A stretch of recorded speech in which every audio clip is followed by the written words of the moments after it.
Bom, pessoal, hoje a gente vai falar sobre as cores e como é que é composto o espectro visível de cores, né? E como é que são as cores dos objetos. Por que a gente enxerga, por exemplo, um objeto na cor verde?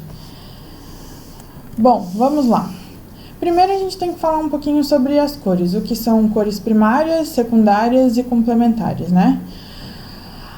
De forma geral, a luz branca, que é, por exemplo, a luz emitida pelo Sol, ela é policromática, ou seja, ela é formada por diversas cores, de diferentes frequências, né? E o espectro de luz visível, que é aquilo que a gente consegue enxergar, ela pode ser considerada em 7 cores básicas: o vermelho, o alaranjado, o amarelo, o verde, o azul, o anil e o violeta. A luz do Sol, que é policromática, ela é composta por todas essas irradiações aqui, ó, de cores, né? Todas essas frequências diferentes de luz. Cada frequência dessa caracteriza uma cor, vermelho, alaranjado e assim por diante. Então eu tenho uma separação de cores de menor frequência até a maior frequência. Como é que a gente sabe, né, que a luz branca é composta, ela é policromática, ela é composta por diversas cores? Newton, na época que estava estudando o espectro de luz, ele fez um experimento bem parecido com esse que está nessa ilustração aqui do prisma. Ele deixou passar um feixe de luz muito pequenininho, quase como se fosse um raio de luz, por uma frestinha da janela, por um pontinho na janela. E entre o feixe de luz e o anteparo dele, ele colocou um prisma. E ele observou que, quando essa luz solar incidiu no prisma, ela se separou em 7 frequências, em 7 cores diferentes. Cada cor tem uma frequência diferente, né? Então, ela se separou na cor vermelha, alaranjada, amarela, verde, azul, anil e violeta. Por isso que a gente fala que essas são as nossas cores básicas do espectro visível. E por que a professora está falando em espectro visível, né? Bom, o espectro eletromagnético é composto por ondas que vão desde a onda de rádio, que é a que tem maior comprimento de onda, até os raios gama, que são aqueles que são nocivos ao nosso tecido, à nossa saúde. Então, dentro desse espectro de luz existe uma faixa, uma linha que a gente chama de espectro de luz visível.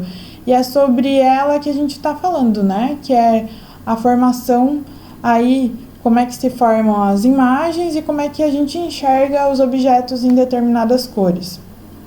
Bom, a gente sabe que as cores primárias são a cor verde, vermelha e a azul. As secundárias são as misturas entre as primárias, por exemplo, o ciano, o amarelo e o magenta.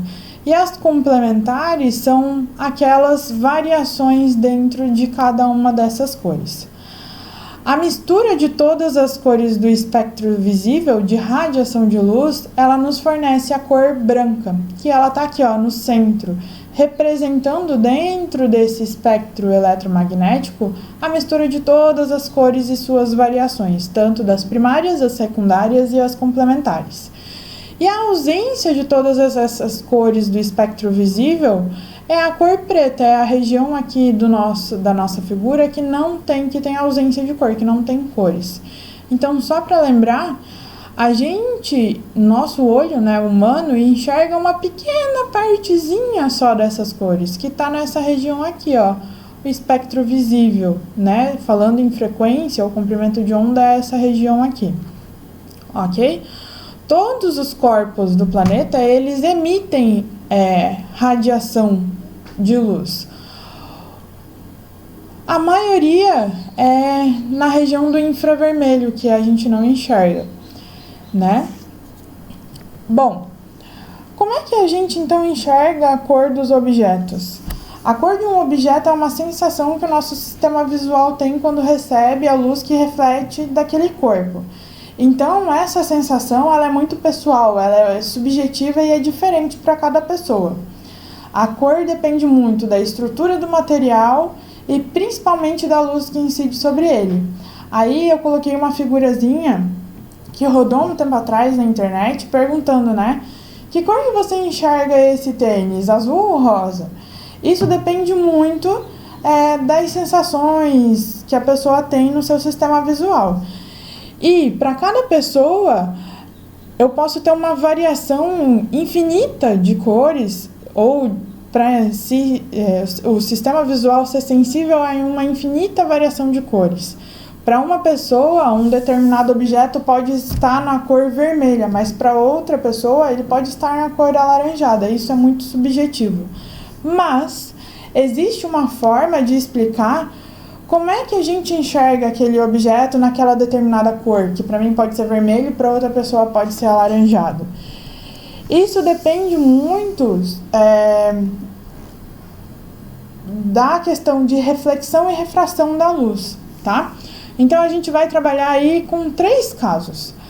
Quando eu tenho um objeto na cor branca, quando eu tenho um objeto na cor azul e quando eu tenho um objeto na cor preta.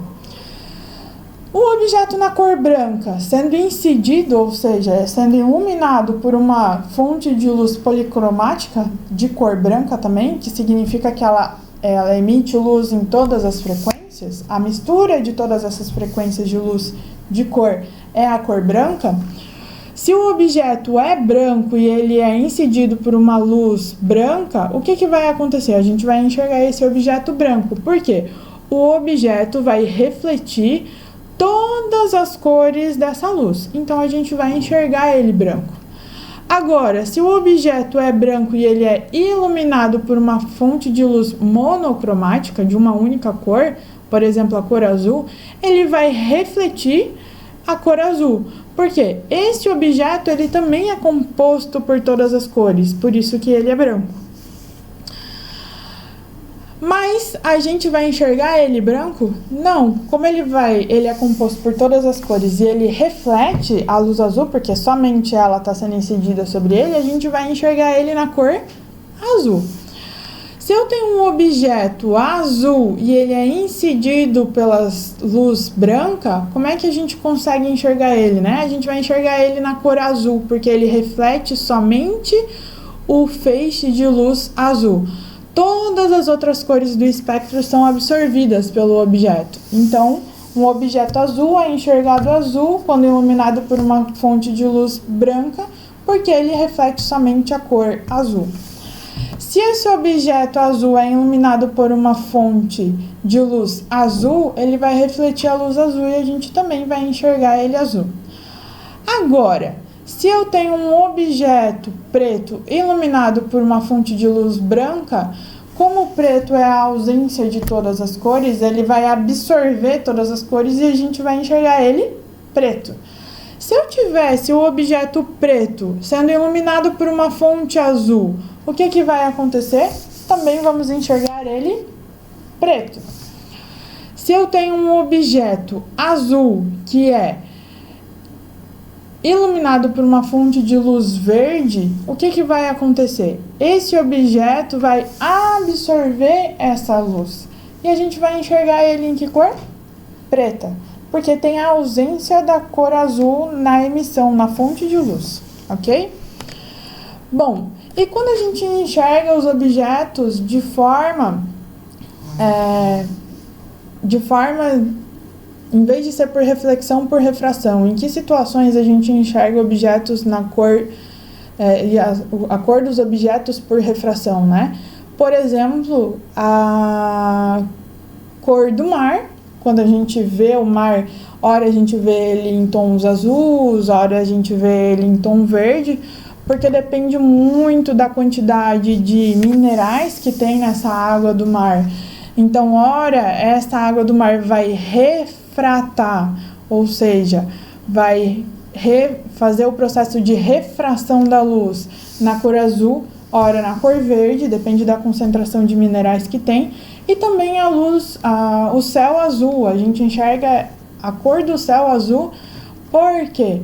Porque em determinados períodos do dia, a luz que mais refrata no nosso céu, ou a frequência de luz que mais refrata no céu, é a frequência de luz azul. Então, eventualmente, né, a gente consegue enxergar aí o céu na coloração azul. Em determinados períodos do dia, esse tom azulado ele é mais claro, porque depende muito também da incidência de ângulo do sol. Bem no pico, meio-dia, normalmente a gente enxerga esse céu bem azul, né? Também outro exemplo de cor dos objetos por refração é a formação do arco-íris. Quando que se forma o arco-íris? Ou no início da manhã ou no final da tarde, porque nesses períodos as gotinhas de água elas estão mais suspensas no ar. E quando a luz do sol emite sobre elas, acontece aquele processo de separação. Então eu consigo separar a luz branca em 7 cores. E a gente vê o fenômeno de arco-íris acontecendo no nosso céu. Em determinados períodos do dia, manhã ou tarde, a gente também enxerga a cor do céu em um outro tom, né? Um amarelo, alaranjado, avermelhado. Também porque nesse processo, nesses períodos do dia, bem início da manhã e final da tarde, quando o sol nasce e quando o sol se põe, é o período onde acontece maior refração da luz nas cores vermelha, amarela e alaranjada. Então, olha só. Dependendo do período do dia, a gente enxerga a cor do corpo por refração de um determinado jeito. Então, isso significa que determinados corpos podem ser vistos pela luz que refratam e, às vezes, essa cor depende, ela muda do processo de reflexão para o processo de refração.